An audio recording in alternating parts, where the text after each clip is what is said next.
3. Hello and welcome. This is Heavy Business. I'm Aaliyah. And I'm Curtis.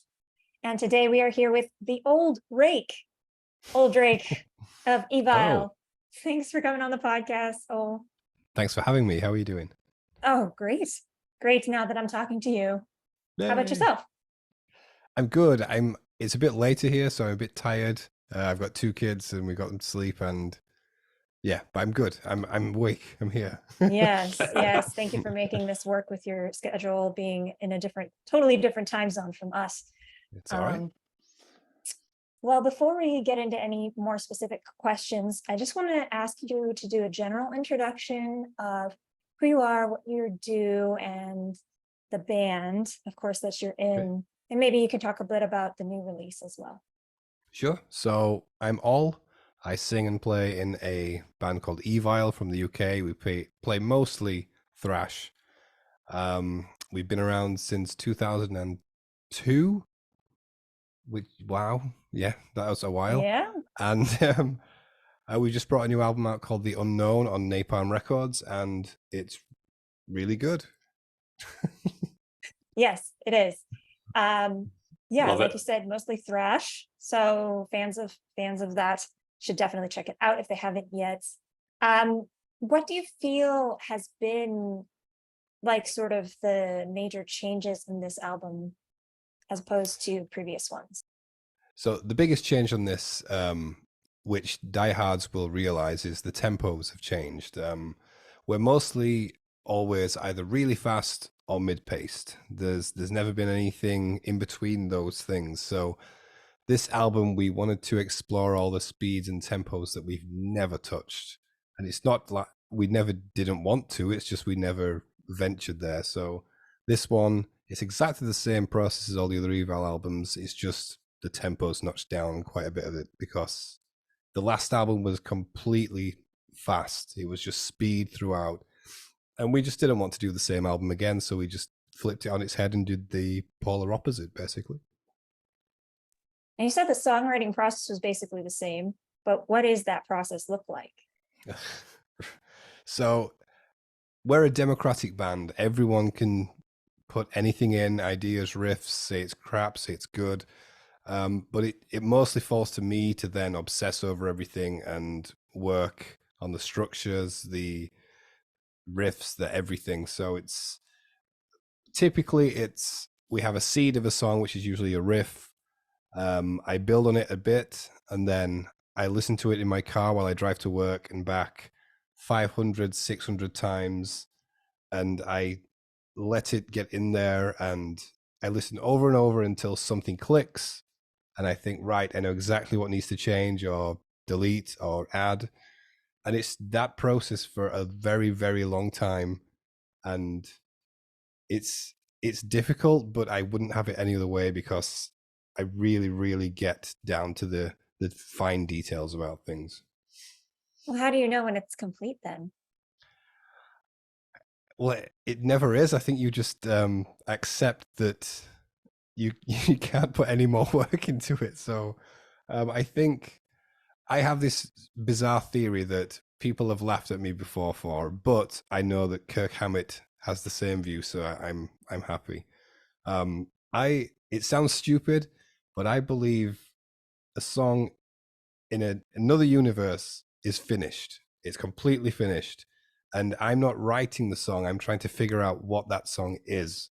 So I'm not thinking. I'm not like I'm just going to put this riff in, try it, see what works. I'm trying to find the next riff. And as soon as it's there, or I figure it out, it's clicked, I'm like, right, I figured out the next bit of that song. And it's just the way I process it. I really like that. Cool, I wanted to ask you something like, okay, so obviously you guys have the Metallica influence and stuff. You guys have talked about that as zillion and one times already. Do you feel like now was a good time to release the album just kind of like on the heels of Metallica as a result? Like, was that part of the promotional plan for it because of the, okay. No, it was, I see why it did fall like that. It seems like that, but yeah. I wrote until it was completed. And then I said to the label, when can we release it? The earliest we can release it is this day. I said, great. And that was it. There was no, It wasn't, oh, can we push it back or can we push it forward? It was just, I wanted to get it out as soon as possible after it was finished. So that's Yeah, why it I was landed. going to say that was brilliant marketing, but okay, it was all accidental. Okay, cool. I did want to ask though, just on the business end of things. So you guys do have full-time jobs, you guys have said. So how do you think it benefits you guys to be on a major label like Napalm versus being independent then? Because like a lot of times bands want to get onto a major label just for like tour support and stuff like that. But it sounds to me like you guys aren't really interested in that so much. Maybe I'm mistaken. It's not that we're not interested. Napalm are great for promotion and supporting the album, and we're having such a good time on that label. When it comes to tour support, we've never really relied on labels for anything like that because we've always been in a situation where, well, up until recently, we just go on tour regardless. You know, when we were younger, we did, I think it was 5 months in North America. We did 170 some shows. And then we did European festivals. We did a Euro tour, UK tour. And that's just because, you know, we had no real responsibilities. We were younger. And it didn't matter. And then the older we've gotten, it's become a bit more about balancing things, and you know, the family and the bills are the priority. Of course. And many people know that the music industry is a tough industry to be in if you're talking about income and longevity. So it's just a difficult time, I'd say. Fair enough. And then so what kind of benefits do you see promotion wise that you from a label that you don't think you would have been able to do yourself? I guess is kind of my follow-up question to that. Well, they have amazing reach. They have a huge following. They're already in the market of promoting bands. People know Evile from us being on Napalm, and their promotion's just great. Their YouTube channel's got a huge following. Their socials have a huge following. They also helped fund the album, like most labels, for the recording. So that's one of the main things. We could have self-funded the album, but me being as obsessive and perfectionist as I am, it'd be like, I can't afford to make it sound like I want. So that's another thing that a label really helps with. And yeah, I guess that's it. There's probably more, but I'm tired. Those are good reasons. You've mentioned work-life balance, kind of balancing all of the responsibilities that you have. How do you maintain that? Because like you said, you're like you have a full-time job, you have kids, and you're in a band. So how do you maintain that work-life balance? I think maintain is the wrong word because it's hard to maintain it. How do you wrestle up a little bit of that good old work-life balance? It's just accepting things when we all 100% know that we can do them. And if someone can't, or it's just not working out, we just say no. We've got a lot better at doing that. If a tour comes up that's just the right tour, you know, supporting the right band, it has to be looking at the pros and cons of getting that time off work and going to do that tour. The only other problem is an employer can only do that so much every year, you know, like you can't have 4 or 5 months off in a year. So it's a balancing act. And in fact, the last song on the album is all about that. It's called Balance of Time, and it's about balancing your time and how difficult it is in the music world. I have a question about this then. So let's just talk a little bit more about this time balancing act. So you got kids, you got a family, you got a full-time job, you got Evile, you got to do all the interviews and the press with it. So how do you actually kind of segment it all so that way everything gets done? Because I'm sure you're on a deadline with the label, and I know you got to schedule the interviews. Like you said, you were just doing family stuff. So do you just go wing it? For lack of a better term, yes, but Fair. it's kind of like a controlled chaos. So I use my Gmail account as my to-do list. So if I star an email, I just go to the starred ones and go, right, I've got all these ones to do. and I just chip away at it and get that done. And if there's anything that's pressing or something on the calendar, we have a calendar at home that I look at and think, right, I have to do that. And honestly, there's many days of I completely forgot to do those three things because everything else just took priority, and um, it's a constant mental battle. If I'm honest, it's just remembering what needs to be done and what's finished, what's not finished. But I kind of thrive when it is like that, because if there was not much to do and it was easy, I would probably not do it because I just fall out of favor with the work. And I like the chaos because it keeps me active, and my personality, I need things to do constantly. So it's a blessing in disguise, I think. Maybe we should ask you about burnout and how to prevent burnout then, because that's like one topic that a lot of musicians seem to struggle with, because they do all that and then it's just like they fizzle out. So what's the tips that you got for preventing that, if you have any?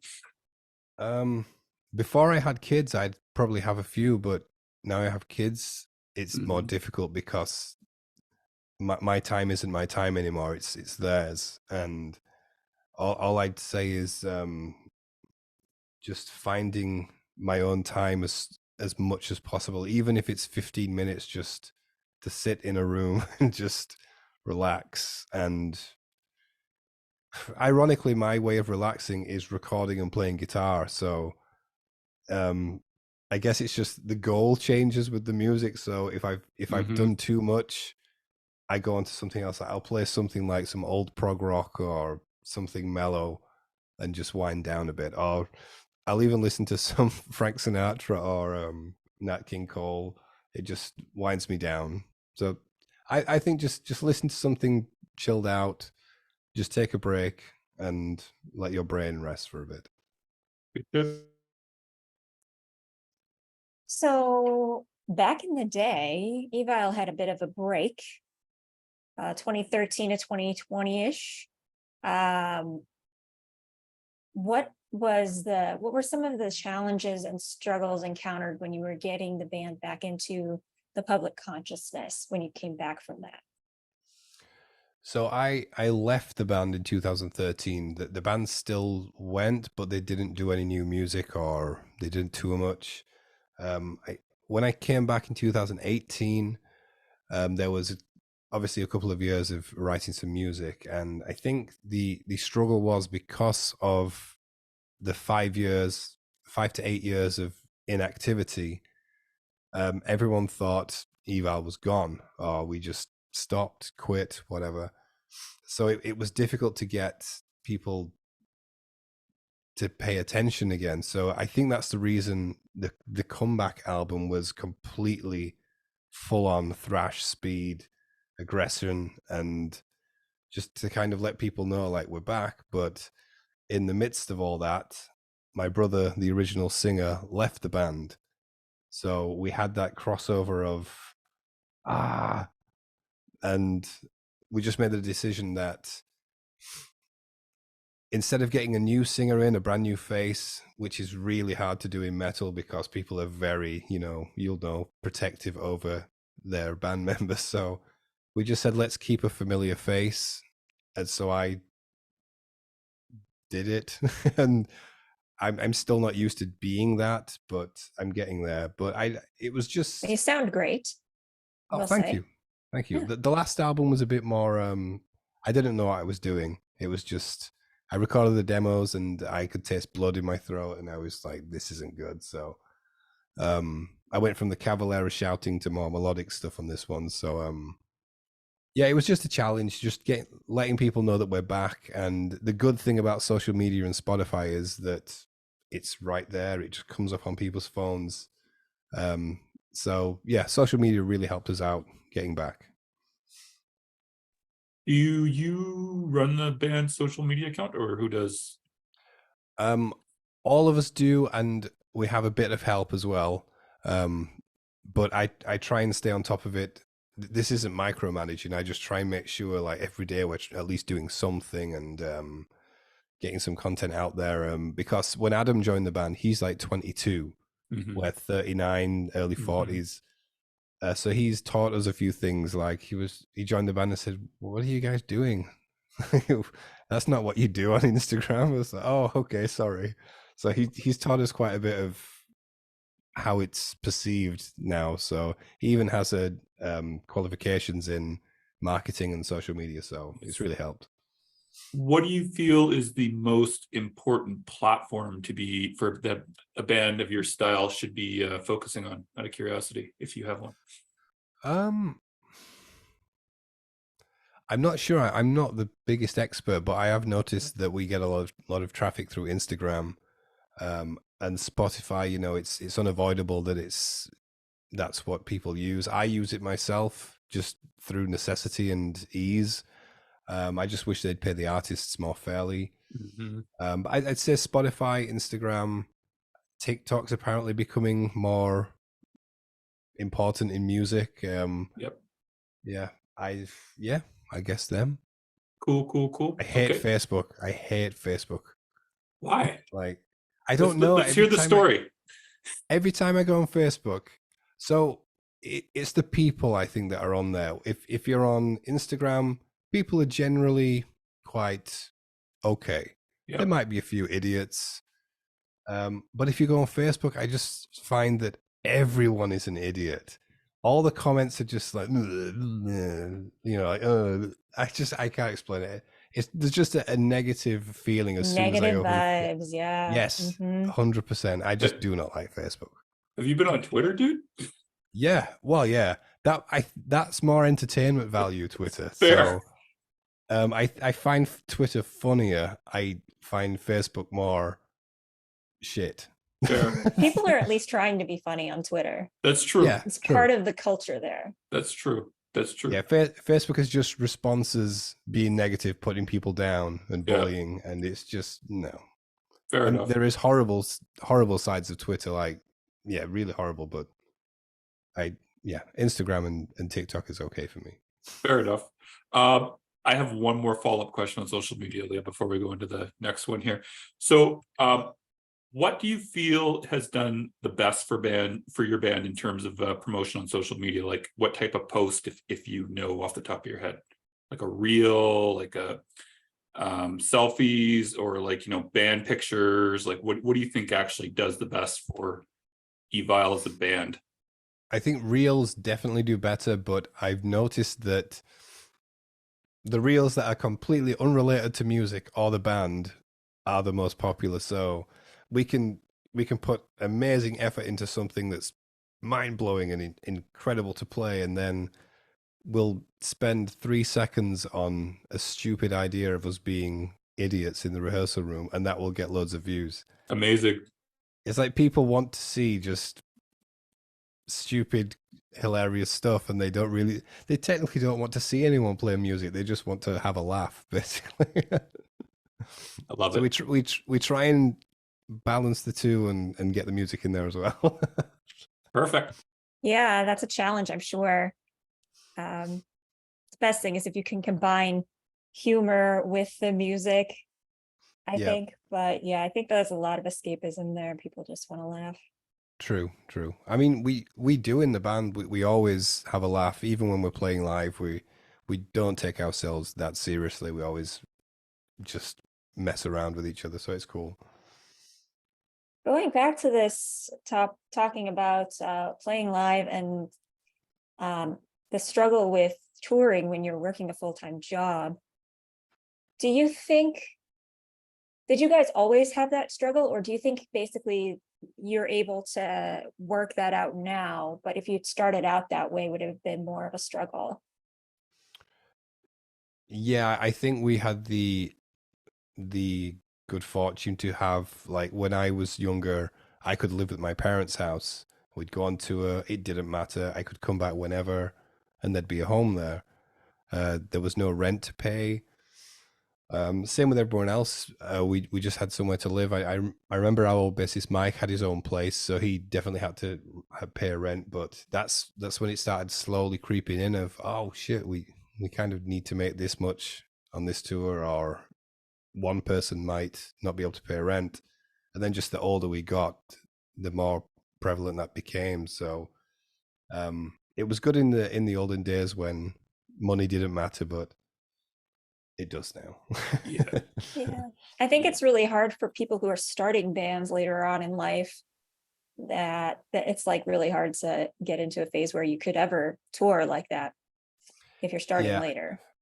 I think the good thing for us is we really like doing festivals, because if we always ask to do festivals on a Saturday, so that means we can finish work on a Friday, fly there, wake up, play, go to sleep, fly home on Sunday, get back to work on Monday. So festivals are really good for us. But yeah, I just wish the touring was a bit more feasible to do. I had a question because I know we're getting pretty short on time here, but I wanted to talk just really briefly here about one thing that I've noticed with a lot of bands. Yeah, maybe you too. I don't know. This is why I wanted to ask you this. They don't really keep up with new music or anything like that. I don't know if you do, but kind of like, how do you kind of figure out what you guys should be doing as a band if you don't, but if you do, what do you pay attention to, if that makes sense? So I will add to that list of, I don't listen to anything new, and that's not out of choice. Fair. It's just I don't have time. Fair. I pretty much listen to everything I listened to growing up when I have time to listen to music. Fair. And if we tour or play with a newer band, I always try and watch as many bands as I can. We toured with a band called Tortured Demon in the UK over here. They're, I hate to say they're young because it shouldn't be about them being young, but for their age, they are really good. And I'm adding them to my watch list right now. Yeah, they're very, very good band. What was the other part of the question? Sorry. Oh, so how do you kind of, well, what do you guys, how do you kind of figure out how to stay relevant? Because like, if you're not able to listen to new music, you don't have the time because you've got all these responsibilities. What do you do? Like, how do you kind of figure out how to stay relevant? Honestly, relevance is never in our head. Fair. We all, from the first time we started writing music for Evile, we've only just written the music that we like playing and what we were influenced by growing up. So to this day, whenever I sit down and play a riff, it's just what I want to play. If a riff comes out, it's because I'm jamming and something cool has come out. We've never worried about, oh, what if people don't like this, or maybe we should get heavier or try this. Like we don't care really. Like we write everything for us, and it sounds horrible, but we don't care what people think. It's an added bonus if we release it and people like it. And for us, that's the litmus test. That's, if we, all four of us, like it, we've covered all the bases, we're happy, it's safe to go. If one of us doesn't like it, we work on it. Fair enough. And so how do you kind of get that creativity then if you're not listening to anything new? How can you do it? I guess it's just from our influences and ability. I mean, I play guitar a lot, but not as much as I used to.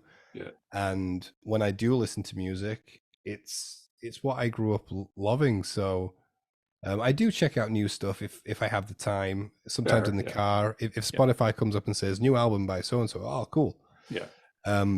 But I think maybe it's a negative thing. I'm just stuck in my youth and influences with my tastes. Fair. So I have tastes that range. You know, I listen to everything from like Miles Davis to like King Crimson, but some of it bleeds into Evile writing, but it's only like structural stuff or little things. You know, we're not going to do a prog rock album.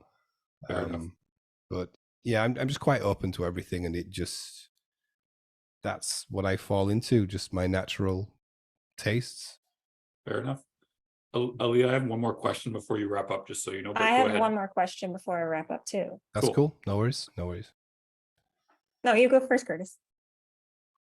Mine's kind of a silly one. What did you think of 72 Seasons?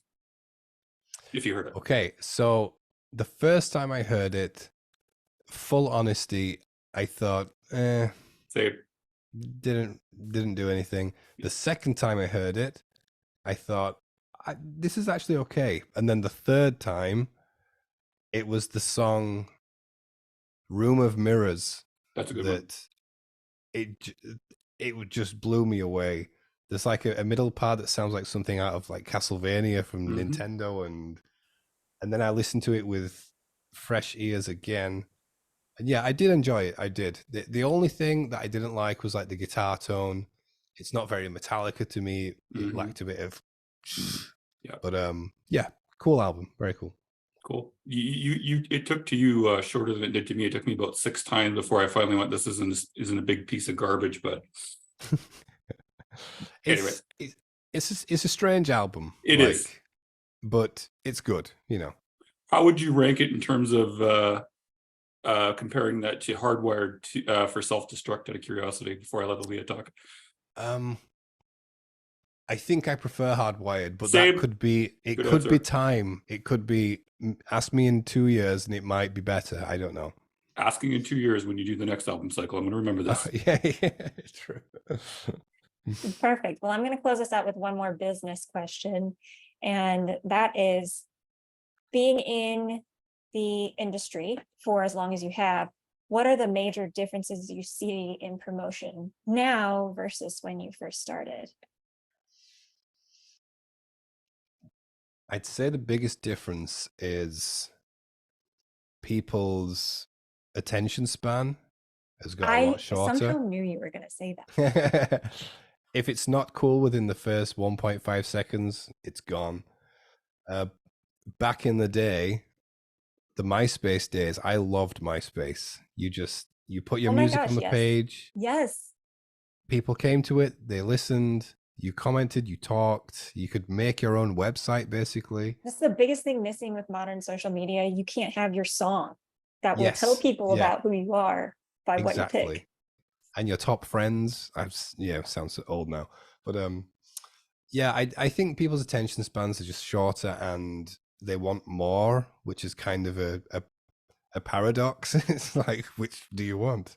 You need to put time into things, and I think people are less, I don't know how to word it.